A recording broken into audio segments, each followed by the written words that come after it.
Without further ado, I'm really excited to introduce you to our two panelists today. Godo Stoyke is a best-selling author of Climate Solutions, an award-winning environmental researcher, and holds a PhD in environmental design from the University of Calgary, specializing in zero-carbon design optimization, thermal storage, and stochastic controls, as well as 2 science degrees from the University of Alberta. Godo is a designer for zero-carbon buildings and community infrastructure, integrated eco-industrial design, zero-carbon retrofit recommendations, and entity-based greenhouse gas management strategies. He's the president of Carbon Busters, with its current focus on deep green, sustainable integrated community planning, energy efficiency, zero-carbon design/build, sustainable strategies for municipalities, and environmental education.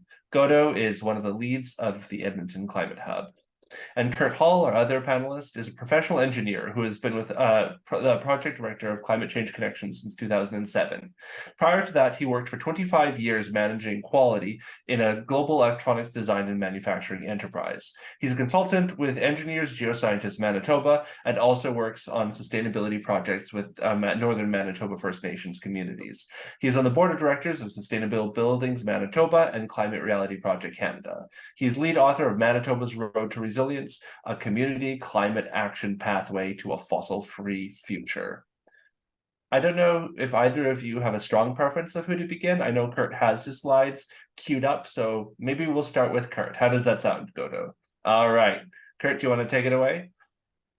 All right. Okay. Thanks, Adrian. And well, thanks everybody for spending your evening with us.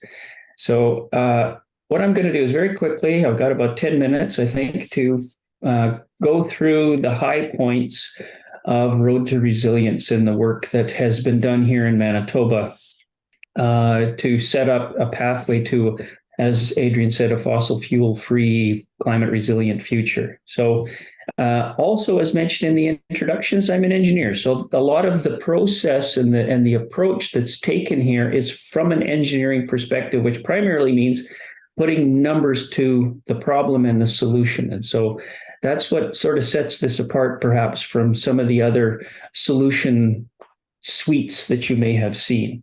So if you want to see the details of what I'm presenting to you, it is available on the website of the Climate Action team, Climate Action Manitoba. So you can just click, climateactionmb.ca, and you'll get access to a full suite of documents and pages, et cetera, related to Road to Resilience, because we've produced a suite of booklets. Road to Resilience pathway booklet, about 50 pages, a Road to Resilience energy solutions, and then we're about to publish the third Road to Resilience policy solutions document on vehicle electrification. But we've published 2, one on coordination and finance, and another one on residential and commercial buildings related to what I'm going to share with you here. Okay. So it's Road to Resilience. And when we say resilience, what we mean is that Manitoba needs to be resilient, meaning we need to be able to meet our essential needs ourselves without fossil fuels. And what are our essential needs? Well, in this context, our essential needs relate to these challenges.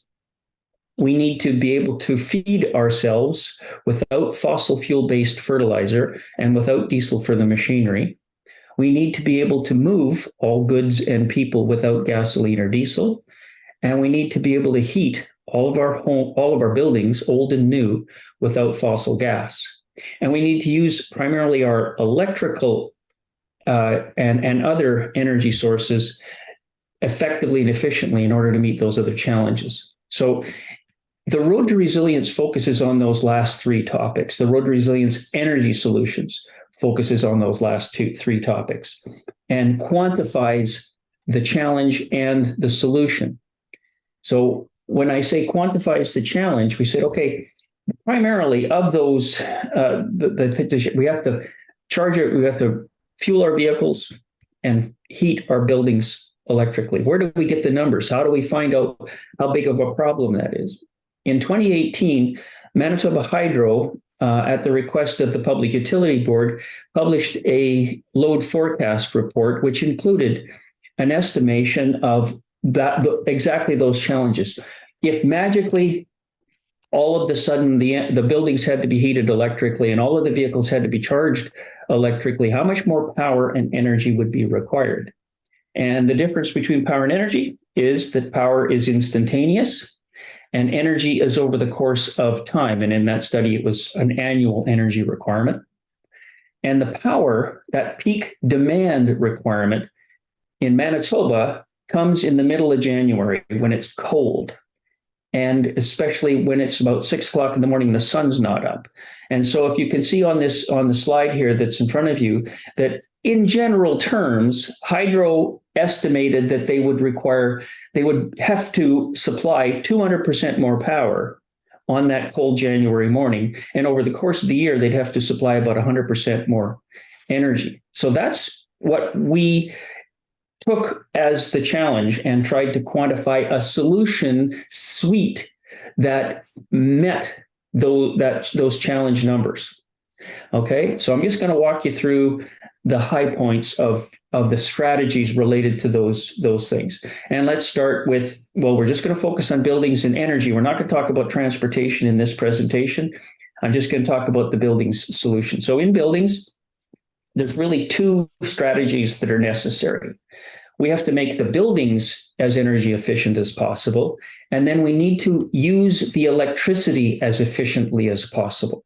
So in those two strategies, the first one being buildings, again, it's split up into two. We've got new buildings and existing buildings.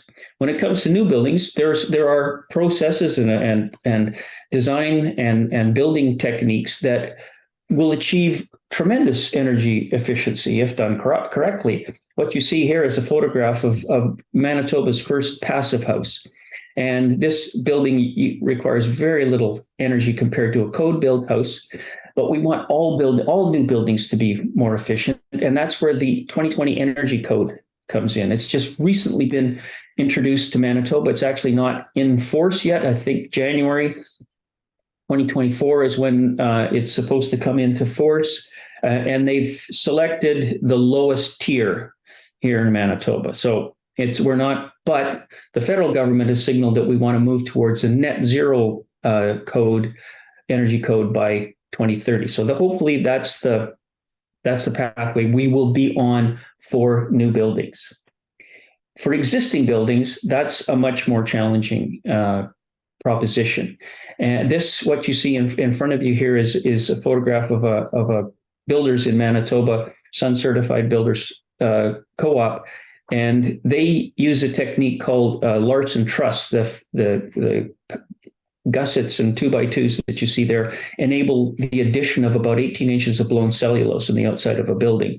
But this is an expensive proposition. It's very labor intensive and really makes the most sense when you're going to redo the outside of your house or the roof or something like that, because this can be pretty expensive. There's a technique that's on the horizon from Enercan. They've been experimenting with this pure approach, which involves a computer imaging of the building, panels produced in a factory and then lifted on site. It can reduce the amount of time and disruption and potentially cost of doing this, potentially, but it's still kind of experimental. So those are the key strategies with respect to making the buildings themselves more efficient. But making the use of the electricity for heating more efficient is what I'm focused on, because I believe that's the priority or the most difficult and the thing that nobody's even thinking about, or a lot of people have dismissed or stuff like that. In Manitoba, we have cold winters. We have winters that typically get to 30 below. A lot of people talk about air source heat pumps. I'm talking about ground source heat pumps. Air source heat pumps have a variable coefficient of performance to them that decreases as it gets colder outside. When I say coefficient of performance, it means if you've got a baseboard heater or a small electric heater and you put a kilowatt of power into it, you get about a kilowatt of heat out of it. With a ground source heat pump, regardless of the air temperature, if it's properly designed, implemented, and maintained and managed, you will get a coefficient of performance of at least 3, meaning you put in 1 kilowatt of power into the compressor and pump system, and you'll get 3 kilowatts of heating out of it. That's what's necessary in order to meet that challenge that I showed you, that 200% more power. If we reduce the demand with efficient buildings and efficient heating, we can meet the challenge. And we've got spreadsheet after spreadsheet putting numbers together to show that. So what we're suggesting is not implementation on a house by house basis, but rather on a district by district basis by a utility. And so you would have deep wells or fields like that last slide showed connected together with horizontal drilling. This machine that you see here is a horizontal drilling machine. And it can connect into a loop and provide a shared thermal battery and thermal distribution system to a district. There's GeoOptimized. Ed Lawrence is the expert. He did the IKEA building here in the Alt Hotel in downtown Winnipeg. He's been working in New York and Arizona and all over North America. He's an expert on geothermal. He did the numbers on a trial basis on an example in South Winnipeg. It's the Dakota Community Center where they have 2 ice rinks. And he put the numbers together to say that if you just took the heat from the freezing of the ice in those ice rinks and put it into a geothermal storage system, you would be able to provide the heating and cooling for a nearby library, home, high school, daycare, and 100 homes. 100 homes. He had to add homes in order to balance the system. And that's what's necessary. You have to engineer, you have to do energy modeling, you have to do the engineering, and then a proper installation and ongoing operation. So the last topic that I'm going to talk about in a couple of minutes I got is providing the energy for it. Well, first of all, we've got abundant hydropower, but it's not enough. As Hydro said, they're going to have 200% more power, 100% more energy. So what we're talking about, what do we have to add? We have to add considerable wind. We've been playing with different numbers, 2,000 megawatts, 3,000 megawatts, and we go, how big? What are we talking about for that? Currently, Manitoba's got 2 wind farms. Together, they have a capacity of about 260 megawatts of dispatchable power. And okay, well, how big? That's a lot of an increase. Well, Ontario's got 5,400 megawatts, and North Dakota, the state just south of us, has already got installed 3,000 megawatts. So this is doable, and something that's necessary in order to make the numbers work. Solar is a part of the solution, but a lot of people jump on solar, but it's because of that primary challenge of the peak demand when the sun's not up. Solar, unless we have storage, solar is not enough. It's not going to meet that peak demand. But that's why we turn our thinking to storage. Because of the challenge of charging all of the vehicles, we also have an available resource of power from the batteries, which could be brought to household by household who's got a vehicle in the garage, potentially to provide a certain amount of that peak demand load shedding, and can supply some of that. And we put some numbers to the battery storage, but the problem with battery storage is it's only good for a couple of hours. It's not good for a week if it stays 30 below for a week here in Manitoba, and that could happen. Even with household battery storage to augment it, it's not necessarily good enough. But instead, I'm focusing on thermal storage. Geothermal, the ground source heat pump systems, in effect, is a thermal storage system. It's not an energy system. It's a thermal battery, if you will. And you can use tubes like this to augment you have to charge your system in the summertime so that you can draw from it in the winter. And if you're not charging it enough in the summertime, you can augment that charging with things like this. And then there's experimental thermal storage systems on the horizon. This one here is a graphite system that Bill Gates is invested considerable amounts in, and there's this promising system from Finland, which uses ordinary sand to store PV energy, solar energy, and other sources throughout for the winter. So I said we put numbers to it. This is just an example of all of the numbers we put together so that you can meet the requirement. And we even did some further enhancements to our analysis to project into the future to take into account some growth. That's my 10 minutes, or I don't know, I didn't even look at the time, but I've tried to be as quick as possible and succinct. There. Wonderful, thank you. You're exactly on time, so we're doing really great. So thank you very much. I think we have space for a couple of specific questions for Curt in case one of you has something you'd like to ask Curt directly, and then we'll move to Godo. Also acknowledging there'll be more time for questions a little bit later in them. Okay, are we good to go? Yeah, how's everybody doing? Great, nice to see you. We had first snow in Edmonton yesterday, so it's looking pretty wintry outside. So yeah, my name is Godo, rhymes with the extinct bird and the hobbit. So I'm here in Edmonton. So what are the top 3 climate solutions? Maybe you want to guess based on these pictures. It's supposed to represent 3 different climate solutions. What do you think they are? Some are more obvious than others. Do you see it switching? Is it switching or not? Nope. No. Oh, okay. So again, I don't know why it's doing that. Okay. But anyway, let's make do with what we have, I guess. Okay, so now it makes more sense. Yeah. So Yes, it does. One here. Wind. Yeah, so that's a renewable energy. This one here, that's supposed to be heat pump. What do these have in common? Electric transportation. Exactly. So electrification, very good. This one is the hardest, so that's supposed to be efficiency. So basically, what we're kind of promoting is efficiency is the first step, because even renewable energy, even though wind and solar are the cheapest now in most of the world, 91% of the world, efficiency is often a free lunch you get paid to eat, because if you look at the lifetime cycle, you can actually make money from it. It has negative cost if they're high efficiency paybacks. So that's the first step. The next step is electrification, because it allows us, that's the only way we can get away from fossil fuel burning is basically by reinventing fire and powering things with electricity. That includes not just heating and cars, but also many industrial processes. And then, of course, the third step is where do we get that power from? If it's from coal, then we haven't gained nearly as much as we want to, and basically it has to be from renewable sources. Okay, so, and let's start with efficiency.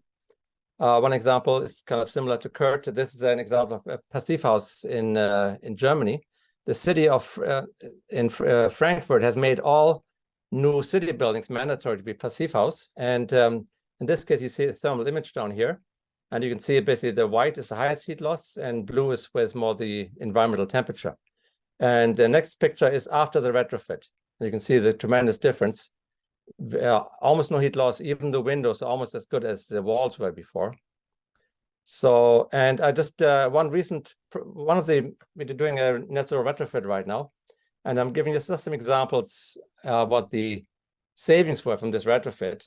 In this case, we basically put a new wall on, similar to the Larsen truss, together with air tightness, and that together saves about 50%, or a bit more 50% of the savings. We put insulation on around the basement, especially near grade, and HRV. Those are the biggest savings. Windows were replaced in this case because the client wanted it, but windows have lousy paybacks. If you just replace a window for energy purposes, the paybacks can be 100 or 200 years in some cases. So, but at the same time, they look nice, new windows, and people have to replace them at some point. So in this case, the client wanted it. It wasn't the cheapest path to net zero, but we did it. And then attic insulation, surprisingly low savings, but if you compare that, replacing the windows is $20,000 for 6%, and attic insulation is about $2,000 for 4%. So they always have to look at the paybacks as well. So overall, we're achieving about a 70% reduction in the total heat load for this building. So efficiency. The next step, electrification. Again, we're not going to talk about this one, but right now already electric cars, according to Consumer Report, have a life cycle cost is very lower than gas-powered cars.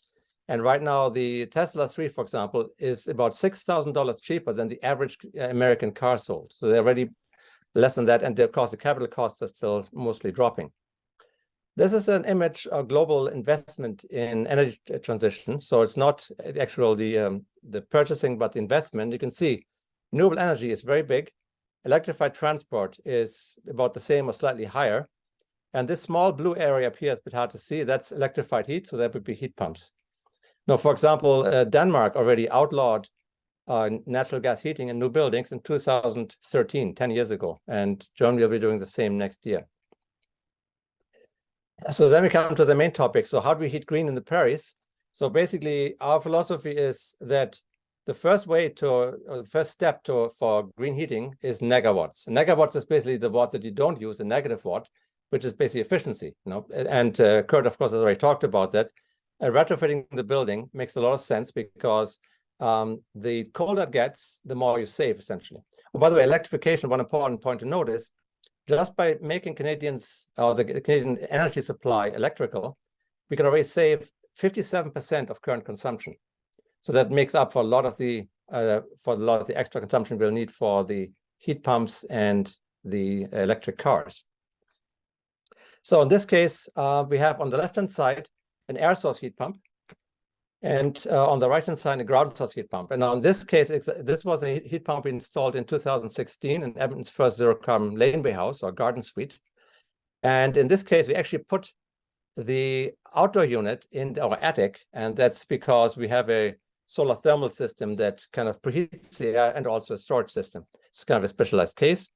And on the right-hand side, we have a ground source heat pump, and the heat originates from 540 boreholes below this lake. This is at Blatchford, Alberta. City of Edmonton is doing a project that is entirely heated by either net zero or by a ground source heat pump. And we're building like 9 buildings in this area that have a ground source heat pump. In this case, so how are they transmitted? So in this case, this one is going from air to water. So we have a hydronic heating system, and this one is going ironically from water to air. So basically we have water piped to the building, and then we have a fan coil that disperses the heat through a fan system throughout the house. Other possibilities are air to air, water to water. So there's all kinds of options.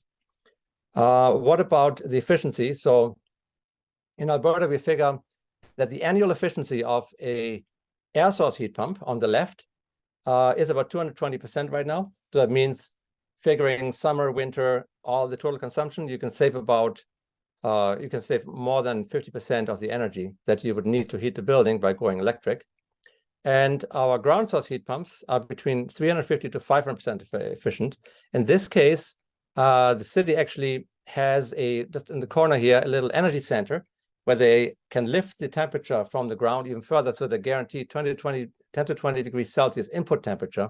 That's why it can be really efficient, like more than in a normal system. What about the cost? The cost right now is about $11,000 for an air source heat pump system for a very efficient house, and about $43,000 for a geothermal or geo-exchange system.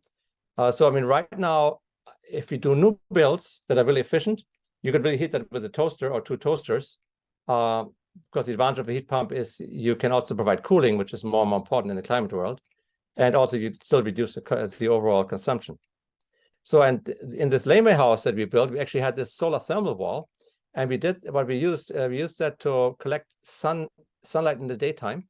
The hot air rises into the attic where it's about 20 degrees warmer, and then we used a giant storage tank, thermal storage tank in the building. So that's enough to supply heat for about 2 or 3 days in the very coldest temperature. But it's kind of a specialized case. So I just want to have some quick calculations. What are the economics right now of heat pumps for single residences? So I'm giving the example of Quebec. Let's say we have a building that uses 150 gigajoules a year, so a fairly inefficient building, which would be about 41,000 kilowatt hours. And Quebec rate is about 7 cents a kilowatt hour. So you would pay, with resistance heater, you would pay just under $3,000. If you go for an electric heat pump, air source or ground source, you save between $1,500 and $2,000 a year. So if you are in Quebec or you live in BC, where a lot of heating is already electric, and you can now go from resistant heaters to heat pumps, is kind of a no-brainer. So what if you go to the prairies? Now in the prairies, Manitoba is kind of lucky, has still a fair amount of hydro. Saskatchewan and Alberta, almost no hydro. We have among the highest costs of electricity in Canada. Only like the Northwest Territories and Yukon are worse. So in this case, let's say you go natural gas, and natural gas is fairly inexpensive. Right now, we're paying about, if you had 150 gigajoules, we would pay about $1,000 for the energy, and the fixed cost is about $700, so a total of $1,750. If you were to go to electric, of course, you can cut out the natural gas altogether. But right now, if you go air source heat pump, you would still pay a little bit more, even though you reduce your consumption by over 50%, you would still pay more. With the ground source heat pump, you already have savings of about $500. Now, if you go to a building where you reduce the consumption with a deep green retrofit to 50 gigajoules, which is what we're doing in one of our projects, now you're reducing the consumption for the air source heat pump to about 6,000 kilowatt hours, and the ground source heat pump to about 3,500. And in both cases, you have net savings. So but this, of course, this is the challenge, is that right now, inefficient buildings, because of the relatively cost of electricity and natural gas, and without a higher carbon tax, it is still difficult to make the economic case. And that's my part. Thank you. Okay. Wonderful. Thank you, Godo. I think I'm going to proceed with panel questions, and then I'll give space for folks to ask any more detailed questions afterwards. There's also space in the chat as you go, in case you have something that comes to mind and you don't want to forget it. Because if you're like me, sometimes the good questions slip out of my brain way too quickly. Yeah, so I believe our panelists have been given a hint at what the questions we are going to ask ahead of time. So I'm going to get started. Our first question is, a lot of folks are concerned when we're talking about heat pumps and things like that about how they function in temperatures colder than minus 30 degrees Celsius. I'm wondering if either or both of you could comment on sort of technologies for keeping housing warm in those extremely cold temperatures. I will let you. Godo. Go for Godo. Okay, sure. I mean, I think Curt already touched on that. So, of course, ground source heat pumps, they maintain their more or less their output even in cold weather. So less of a hit there. You still have, of course, need a higher input of electricity because you have higher heat losses. Now, air source heat pumps have evolved a lot in the last few years. So, for example, 6-7 years ago, we could get heat pumps that go down to about minus 15. Now they're reaching 20 up to minus 30. So they are getting better, though they are still, the efficiency, of course, drops with the temperature. So it does mean that air source heat pumps have a higher requirement for a backup system. At the same time, ground source heat pumps for single homes are very expensive. So right now, our best practice is still to provide basically homes that are basically high efficiency with the air source heat pump and the solar system. And of course, the solar system is a net zero solution. As Curt pointed out correctly, in Alberta, for winter heating, we need much more wind than the sun, because actually wind peaks in the winter, has a slightly higher production in winter, while solar, of course, 75% in Edmonton, for example, is in the 6 months that are around the summer. But I mean, the small wind turbines are neither cost effective nor allowed in most residential areas. So that's the best kind of that an individual can do. Actually, my thesis at the University of Calgary was exactly around the topic of how do you minimize the grid demand of a net zero building? Because if you heat with natural gas, there is essentially no peak demand other than the fan running. But if you go net zero, there is a higher peak the colder it gets. So that's why we basically tried this combination of a solar thermal wall with a thermal storage tank. But of course, these solutions they do work better in an integrated manner. District heating, of course, we are still very, very far behind. I think Sweden is now 80% district heating, and we are, 0. I don't know how many zeros, 1%. So it'll be a combination of technologies, I think, that'll get us there. Wonderful. Thank you for that. Curt, do you have anything you'd like to add to that question? Yeah, no, Godo, he really hit the answer precisely. Just to reiterate that air source heat pumps, Godo mentioned that it's nonlinear. Like as it gets colder, the efficiency falls off. And don't be misled when they say that they work to 30 below or 20 below or whatever. What that means is it's still providing heat, but it's not much better than having a baseboard heater at those temperatures. And otherwise, it's pretty much stops working. It's not really keeping up. Yeah. But again, an air source heat pump can provide the net benefit for an efficient building, but it won't meet the grid demand requirement. That was sort of the key thesis of my presentation. And both of you did talk a little bit about storage, and so that's a piece I have heard less about personally. So I'd be really interested if you could talk a little bit more. I know, Godo, you showed those big battery options. I'm really curious a little if both of you could talk a little bit more about what storage looks like to try to balance off some of those challenges. Godo, why don't you start again? Sure. Yeah, there are a number of options. I think the first one is electric cars, I think, will play a big role in this, because if you think of a Powerwall from Tesla, it's about 7 kilowatt hours for $10,000. Electric car might have 75 kilowatt hours of storage capacity. So I think the first step to making the overall system most cost effective is to have a dynamic pricing system where you can allow your house or your car to trade electricity on the grid. You might say, okay, I'm willing to sell my power if it rises over 25 cents, spot price of 15 cents, and I'm willing to send half of my electric car capacity. And you would basically, there will be arbitrage on the net, and it would basically sell and trade. You can make about $1,000 or $2,000 a year while your car is parked in your garage. So that would take care of a fair amount of it, not all of it. Other options are things like pumped storage. Right now is still the cheapest solution globally. And based on a study in science, we have enough sites around the world that we can easily supply all the energy needs to pumped storage. So that's another good option. Then, of course, there are things like geothermal, or like deep geothermal or shallow geothermal. So there's many options, I would say. Okay, over to you, Curt.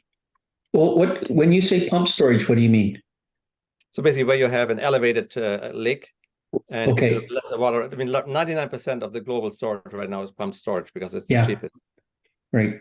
We don't consider that here in Manitoba, because I think the total elevation in Manitoba from the highest elevation is like 900 feet or something like that. So it's not one of the solutions that, Alberta is different. You could pump things up the slope to Jasper or something like that. Yes. Okay. And but there's a lot of potential when it comes to integrating thermal storage in the, and I think, Godo, you mentioned about how integrating different pieces together is ultimately what's necessary here. There was some really interesting things that you showed us with that thermal storage tank in one of the houses or one of the living units. That's a possibility. I've also had, there's a unit in Winnipeg where they had a similar kind of thing, but it was stored under the foundation. They could do different than that example from Finland, where they're storing the heat in sand. It was actually construction sand in that example from Finland. But again, connecting it into a system, a district system that's modeled, engineered, and implemented as a system has got a lot of that's the solution as far as I'm concerned. And another thing is a key part of our suggestion, things that we're working to here in Manitoba is a utility approach. One of the slides that you showed, Godo, had a fixed cost for the fossil gas district, for the fossil gas system, $700 a year or something like that, right? And so that's the cost for being connected to the system. We're talking about a similar kind of approach but for geothermal, where a utility would do the modeling, installation, and maintenance and management of the system, but you would pay to be connected to it in a similar way that the fossil gas distribution system was set up. So you pay for usage plus a monthly, and that would amortize the cost of the installation of the system itself. And we've done some of the figures, and based on numbers that Ed has come up with from a proposal he did in Arizona. I mean, it's apples and oranges, but it's somewhat similar. He was talking about 100 and some odd homes and a reasonable amortization period. I can't remember what it was, but they was talking $50 a month for that system to be connected to it. So $50 a month is not unreasonable, as far as for most of us in Manitoba.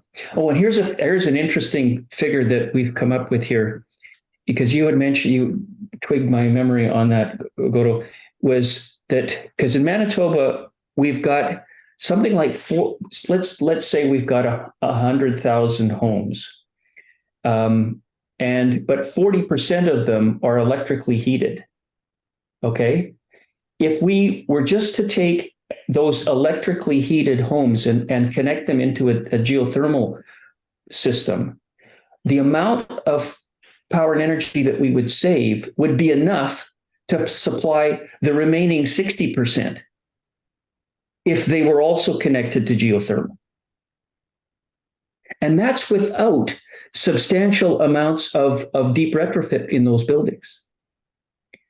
So if we incorporate, and the thing we're pursuing is that here's a potential scenario, is that you go into a municipality, you go into a neighborhood, and you do energy assessments of all of the buildings in the network, and then you understand which buildings are going to be cooling dominant, heating dominant, neutral, et cetera. So you get a sense of that. But you can also understand, you can say, okay, you have to come up to a certain minimum energy efficiency.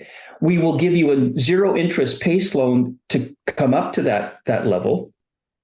And as soon as you come up to that level, you're eligible to be connected to the system. So you sort of augment you reduce the liability, you reduce the demand on the geothermal system by managing sort of an envelope of performance for all of the buildings that are in the system. And the numbers seem to work for our calculations.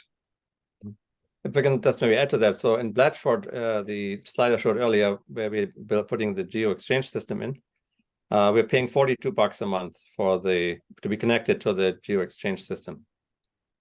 And then we pay 2.8 cents per kilowatt hour. On the downside, you still have, I mean, if we go with net zero, economically, you can actually make money every year. You eliminate all your costs and plus. While with the geo exchange system, there is like a maybe overall energy cost of around $90 a month for heating and electricity combined. Yep. And that's what the story we've got here, where we can eliminate energy poverty in this province. There are so many people in this province who struggle because they're spending too much on energy of their household income. They spend an inordinate amount of their income on energy, and they're poor because of that. Instead, if we implement this system, they'll have more money to put food on the table. Nicolina, did you have something to say? Yeah, I was just curious on the general cost of electricity in the Prairies, because I'm not from there. So I was just wondering. Well, in Manitoba, it's about 9 cents for residential power, 9 cents a kilowatt hour. And there's various debates about whether the new government is going to freeze that or whether they're going to go up. It goes up by about 1.5% a year on average. And there's been various,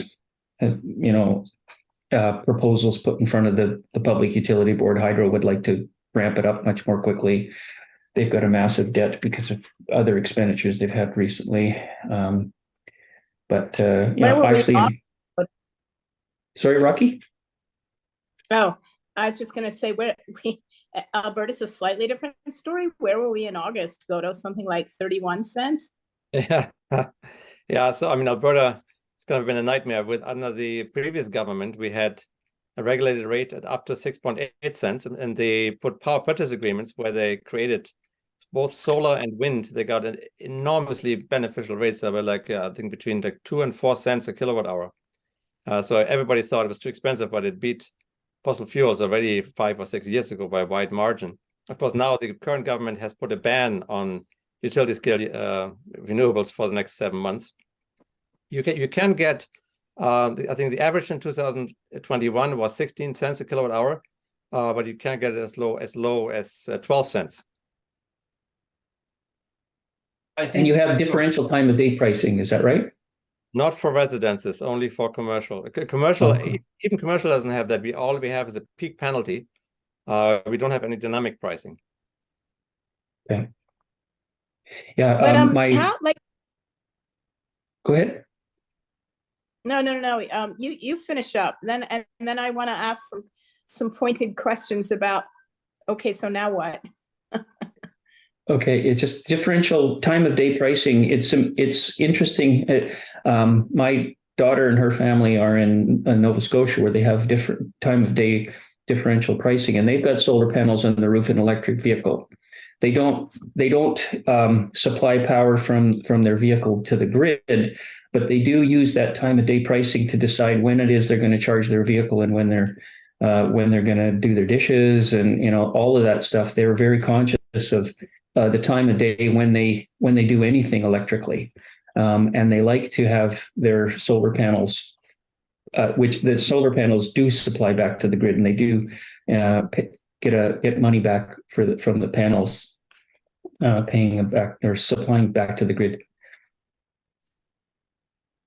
Go ahead, I'm done. All right. Ines had put in the chat that Saskatchewan is around 20 cents, and Lena has a list where Alberta is about 25.8, Quebec's 7.8, Saskatchewan's 19.9. Yeah, it's Yukon. expected that we won't start getting back to the kind of, well, I don't think we'll ever get back to like the 6 and 8 cents, but yeah, I think they're predicting it will be February of 24 anyways, before we really drop a lot lower. But I have a question, like, well, first, I'm not entirely sure I understand, but Godo, I think you said, well, I suppose at this point, minding my manners, I'm also supposed to say and want to say, and I'm compelled to say that Curt and Godo really gave nice, short, like that's a lot of stuff to try to put into 10 minutes each, and it was really nicely done. It gives me something to sort of think about. But like, so I think I understood that really, if you want to use the ground source heat pumps, you're going to have to start thinking about district energy. And so a lot of stuff to think about in terms of policy and advocacy. And, it seems to me a huge challenge for us to think collectively in terms of, what's best for our neighborhood and what's best for everybody in the block, or to look at planning at that level. Yeah, we went through a zoning bylaw renewal process in Edmonton that, in my opinion, sucked big time, even though industry is claiming a major victory, and surprisingly so are the climate change activists, saying, oh, density, the holy grail, this will get us everywhere we need to go. And I'm super cynical. Okay, so just, yeah, what next? Like, how do we start? I mean, I see some big challenges ahead, besides even just getting, somebody like me to adopt this kind of technology.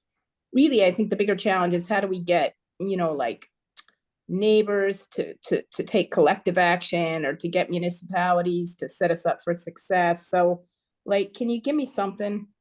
I think this also this also builds off on what I think Steve Bentley is asking, which is like, what policy or solution might we advocate for at the municipal level that has sort of the best bang for its buck? So yeah, that where do we go from here? Is that a good tacking of those two questions together? I didn't see your chat. Sorry, Steve, I didn't see your chat. That is a good one. Thanks for reading it out, Adrian. Curt, would you be okay to start with that? I know. Sure. One thing that like what I get asked to do interviews by the media quite often, and they often say, "Tell us what we can do as homeowners." And I go, "That's the wrong way to look at this. This is a systemic problem. It requires a systemic solution. For in us as individuals to take this problem on ourselves and figure that we can solve it. Well, some of the numbers that Godo shared, like $43,000 for a geothermal system. So amortize that over the course of the life of your home. A lot of people are having a hard time making their mortgage payments, let alone an additional $43,000.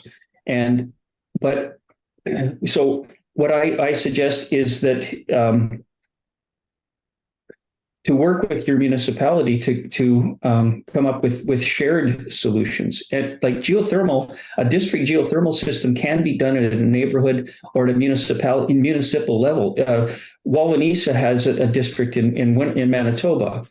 There's a smaller system where there's a collection of buildings that have gotten together and made themselves a district system. So that's something that can be taken on. It's not the ideal. The ideal is a provincial utility. That's the way what we're trying to press for. But the steps being to start at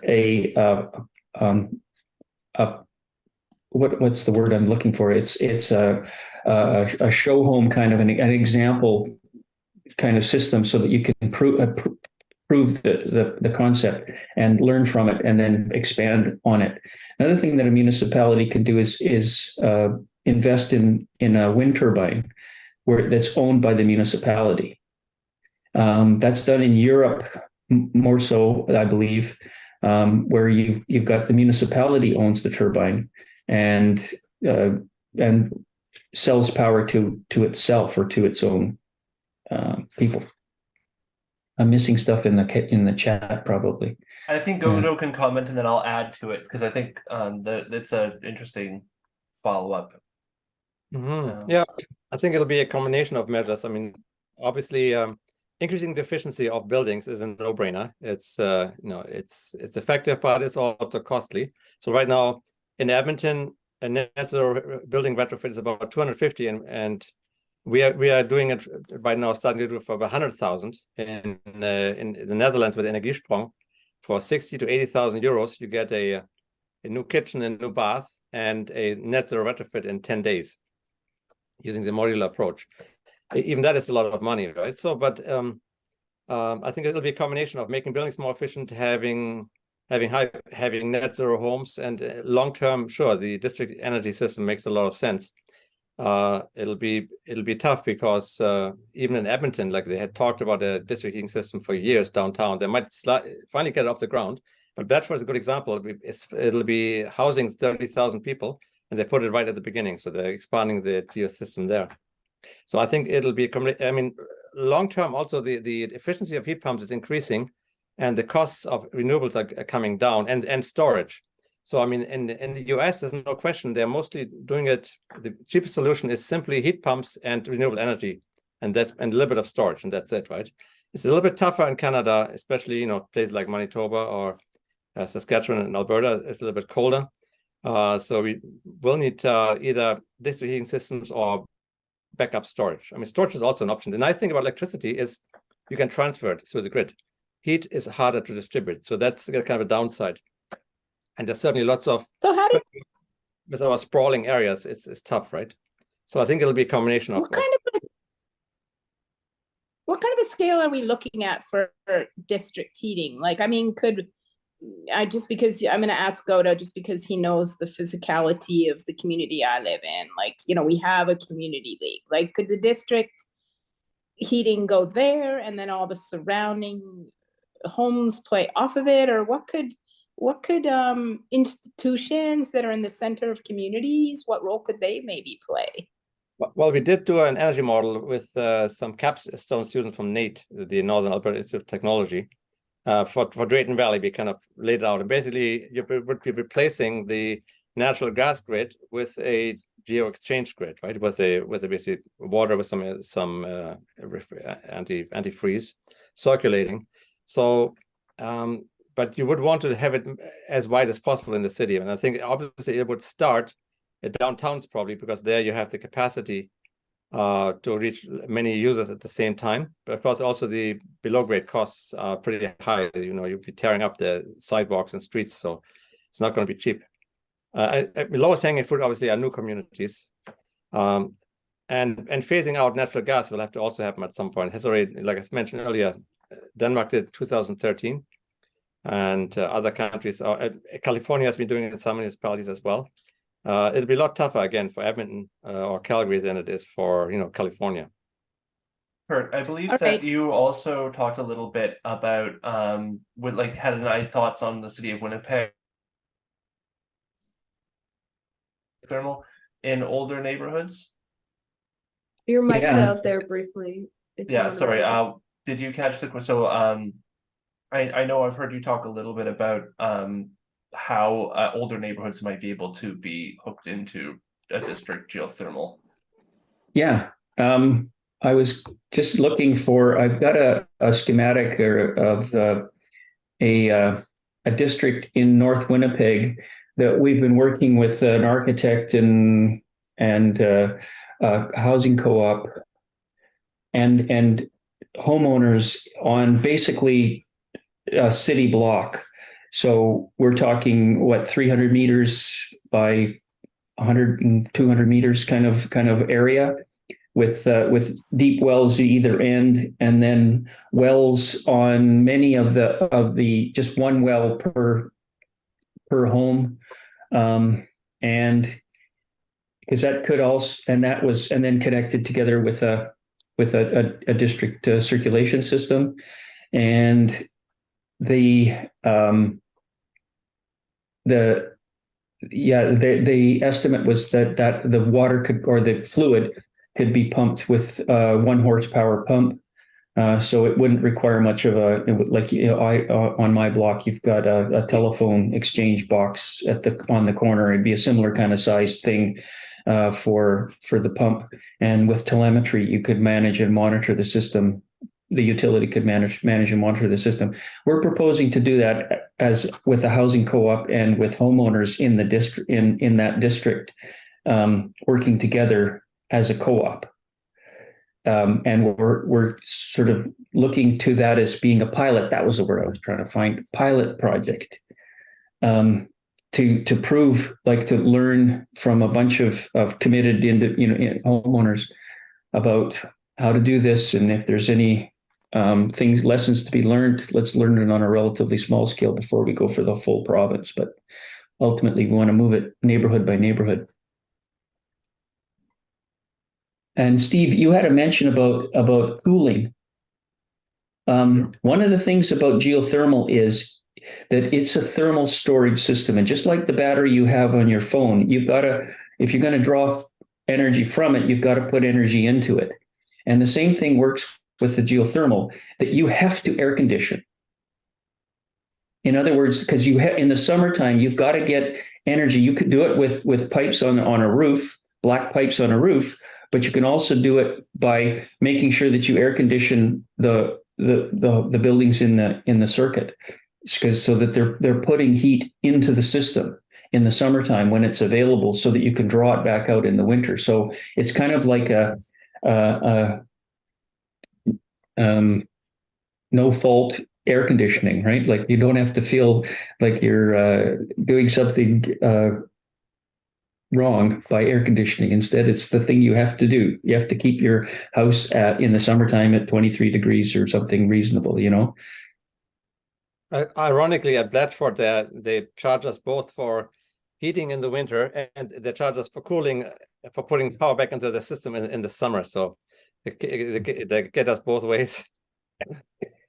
Yeah, but hopefully it's less total than what it would have been from an alternative energy system. They should pay us for putting energy back into the system. I want to make sure we catch Lena's question. She was curious whether there are any drawbacks to air source heat pumps besides the cost, and I guess hazards. Lena, do you want to ask your Yeah, question? I can clarify. So I just meant generally, like, are there any cons or hazards from heat pumps? Like, I know you guys mentioned that with air source heat pumps, the temperature can really reduce the efficiency, but for ground source heat pumps, are there any like huge cons besides the cost?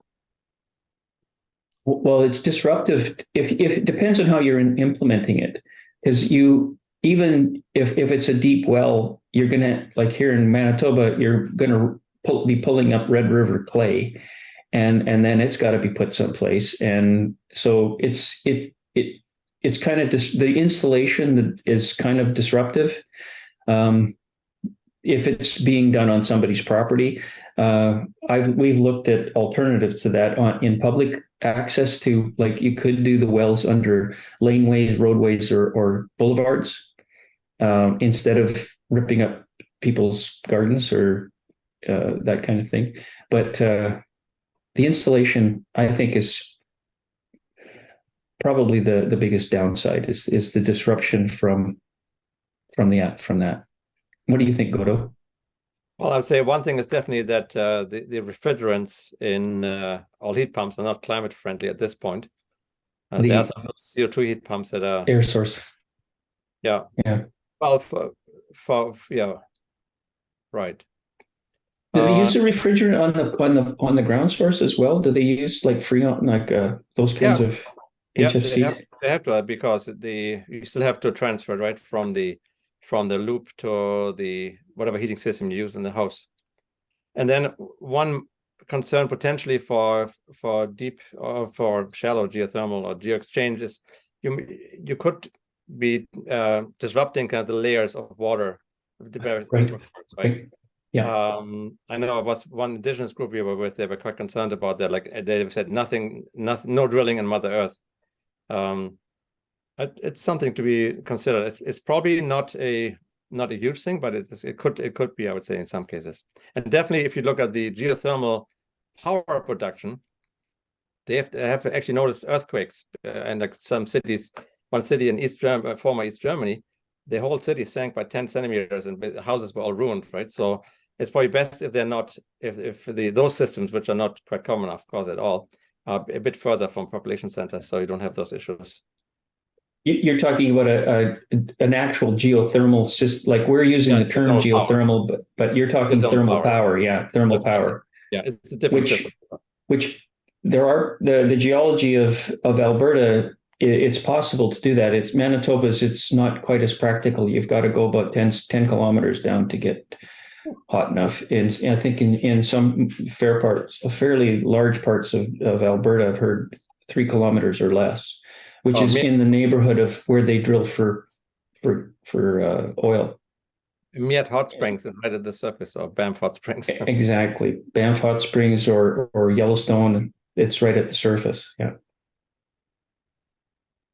Lena, you had a question. Yeah, I have another question. So I heard about how some places have been turning like old oil wells into geothermal energy, and I was wondering the efficiency of that, or if you know anything regarding that, as well as like a form of alternative energy. That's outside of my realm. Like, we've got some oil wells in southwestern Manitoba, but they're not very many, and nobody's talked about that in Manitoba. So outside of my expertise. I think it's a good idea. I think in many cases the oil wells are further from population centers, so it may not be, that might be the only drawback, I would say. And I Steve, would you like to ask your? Oh, go ahead. I was just going to say I've chatted with a friend of mine who's he says he's over on the dark side because he's an oil field engineer, but we still chat and drink a pint every now and then. And anyways, the big takeaway that he had for me was just that, all oil wells are not the same as far as the opportunity there. You really have to, scope it out, and you'd want to have some engineers in there. And you just because you've got that oil well drilled doesn't mean that's going to be a geothermal boon for you. And Steve, you also had a second question. Do you want to ask about that related to your advocacy goals as a climate hub? Yeah, I think we sort of touched on it, but yeah, we touched on it a little bit. Curt talked a little bit about it, but I didn't hear Godo say anything on it yet. But just as far as well, I'll just ask it. As far as an advocacy goal, that's what the hub is talking about, is instituting a maximum indoor temperature for rental units in Calgary at 26 degrees Celsius. And so, I guess thoughts on that as an advocacy goal in general, and then thoughts about how we get there. Curt was talking a little bit about how you'll need cooling, obviously, for that, and that geothermal might be a solution there. But what did you think, Godo? Well, I think for multi-residential units, variable refrigerant volume systems are a really good answer. So the problem is, we find in government buildings and large commercial buildings, let's say the south side might be much too hot, the north side people are freezing, right? So Right. with the system, you can basically, it allows you to circulate the heat within the one building. So, and in fact, we're looking at potentially doing some more multifamily units at Blatchford, where we would have a central storage tank. So that would be behind the meter, so we wouldn't have to pay for it. So basically, the people get, okay, dump your heat in here, and we use it to heat the north side, and people who need it on the who other way around, people who want cooling, they can basically dump the heat on the south side. So basically, that it wouldn't even show up on the meter; it would just be internally.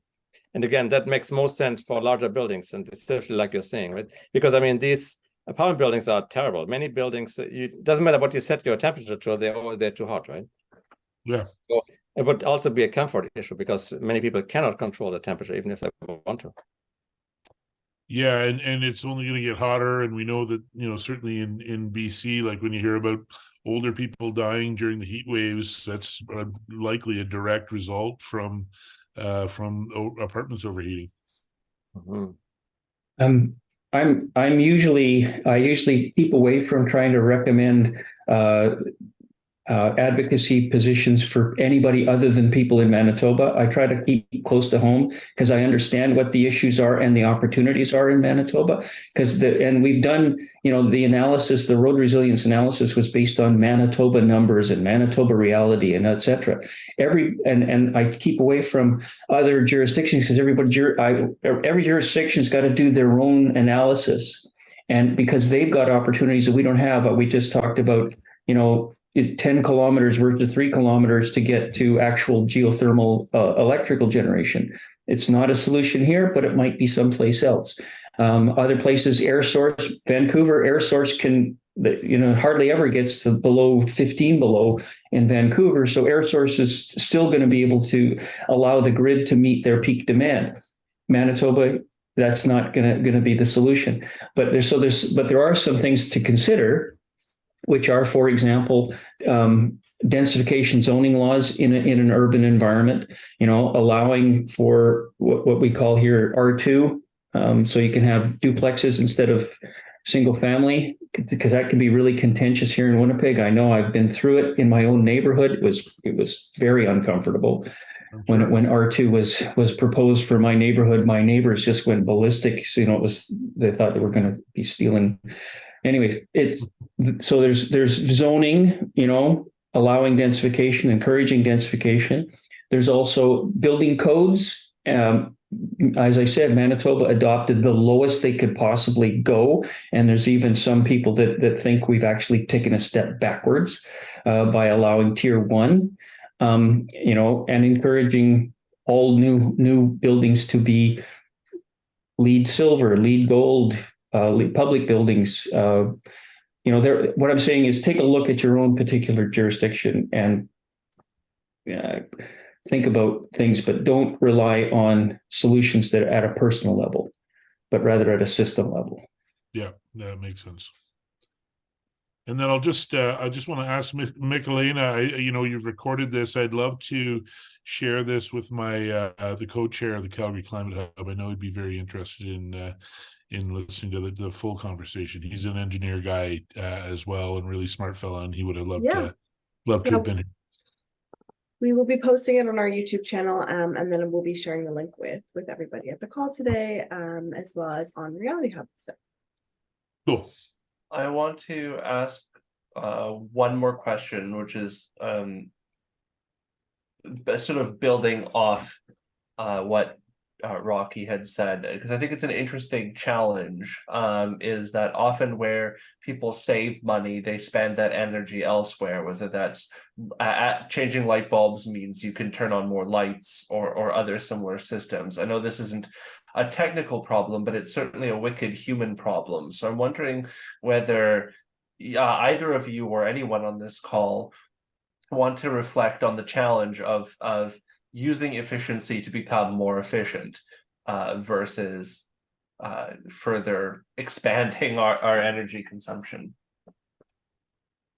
I'm not going to tap either of you on the shoulder because I know it's a complicated question that requires a lot of thought. But well, I think it is a tough one because some studies have been done where they looked at people, if they recycle, do they bike to work, but they found that the number one predictor of a carbon footprint is how much money people make.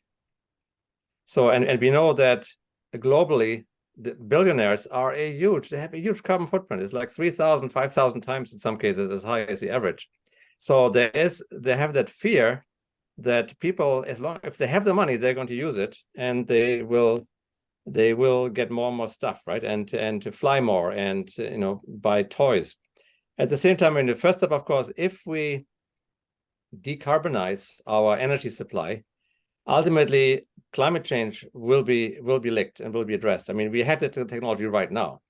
However, there's still many other impacts beside climate change that could eventually get us. I mean, right now, climate change is definitely the number one, I would say. But together with that, acidification of the oceans and those issues. But I mean, the decline in insect species, right, or in insect populations, that is mostly tied to pesticides and fertilizer, and just overall. I mean, right now, I think 96% of the global mammal population is either humans or human livestock. 4% of the mammals on the planet are wild. I mean, it just boggles the mind, right? So it's definitely something to think about, like not a circular economy, but also I think the Swedish have this term, I think it's called lagom or something like that. It's not too much, not too little. So I mean, our North American dream is whoever dies with the most stuff wins. While other cultures are more going like, well, just right. What do we really need for a happy and fulfilled life? And how can we achieve that without a maximum resource consumption? Lena, it looks like you want to comment, and then Rocky, I'll give you space too. Yeah, I just really feel like we have to solve our consumption issues generally, because overconsumption is rampant, whether that's, buying things that you don't need, getting free stuff. It's always more. And I think the root cause of it, obviously, well, capitalism and greed. But besides that, I really believe that it's the individuality of our culture currently, and how people really want human connection, and when they don't really get the type of human connection they want, they use things to fill that void, instead of building relationships and building community. And so I think if we move away from individualism toward collectivism more broadly, then people will be less likely to feel like they need all these things to be happy. So that's my 2 cents. Yeah, I stay away from cultural change because it's hard to put numbers to it. Like I started off with this engineering approach, I can't quantify a cultural change, but I put a link in the chat to a concept. There's Mark Birch is a friend of mine and an author previously with the University of Winnipeg, and he is a proponent, is an author he's a guru relative to voluntary simplicity, and sort of a discipline of voluntary simplicity. He's also a Quaker. He's very much into, being mindful and not materialistic, etc. And I'm not going to try to change the planet to become voluntarily simplistic, voluntary simplicity. But it's ultimately, we can't live the billionaire, aspire to a billionaire kind of materialism. and survive. They're contradictory objectives. Rocky, I know you had your hand up earlier. Do you have a follow-up comment or question? Yeah, well, I mean, Curt gave me one lead because my question was because I'm convinced that, we need the intelligent, technologically powerful people like Curt and Godo, but that, it is the cultural shift that is the more wicked problem that we absolutely have to solve. So, with that in mind, I sort of want to just ask the group what leads they have in terms of give me a bit of hope of how can we start shifting culturally such that we work collectively and ask each other what the problems are we really want to solve and all that kind of stuff. Along those lines, Rocky, it relates to Mark Birch, because Mark Birch lives in South Osborne, and he was pretty instrumental in getting his neighborhood mobilized to create this thing called Sustainable South Osborne, which has been going on for decades. But they've taken a big swath of grass. There's a dike by the Red River, Churchill Drive, that was just grass at the beginning, and now it's community garden.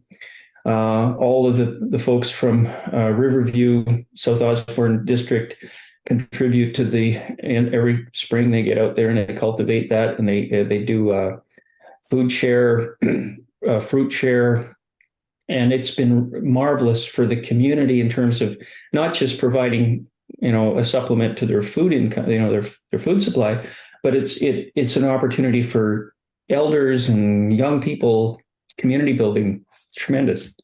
So I put a link in the chat there to Sustainable South Osborne. It's very inspiring example there of a few neighbors getting together to change their neighborhood, and it's literally a garden now. What used to be just a patch of grass. Nice.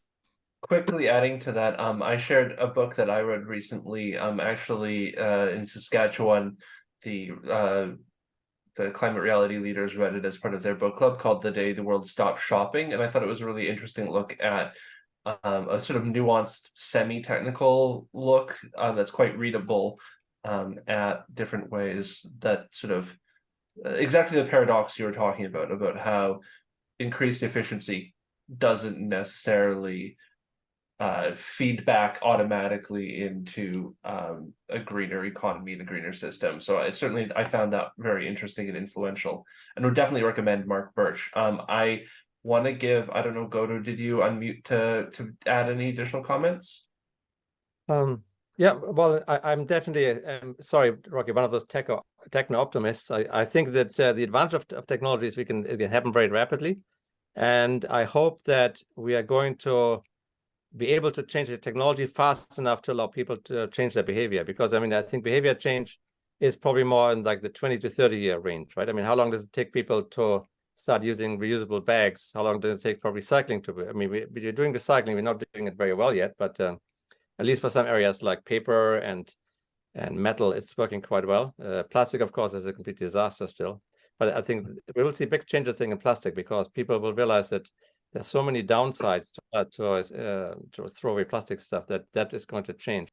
Lena, I want to give you space because you've had your hand up for a long time. Not a question. I just wanted to say an example of like building community, especially in suburbs.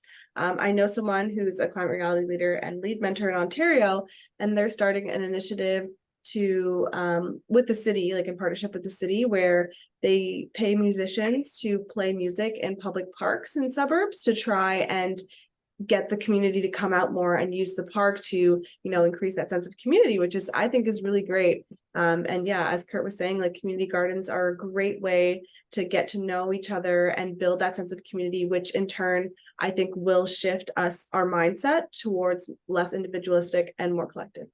That's all. And so I want to give Curt and Godo a chance to sort of do a quick summary of like if you want us here and our listeners more broadly to take sort of one piece away from this conversation from your perspective, what would be your sort of Coles Notes takeaway?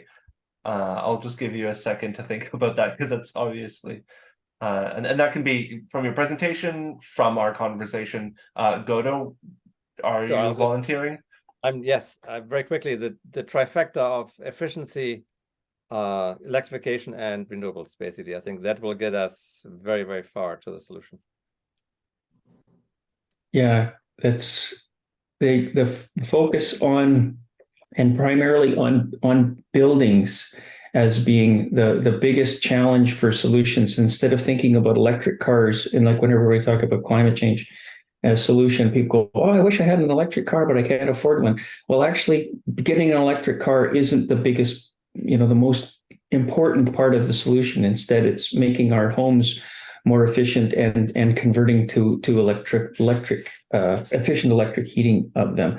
But again, I'm focused on Manitoba. I'm reluctant to make recommendations to anybody that's as far away as you folks are in the rest of the prairies. You got to come up with your own solutions and things that you find important for your own environment.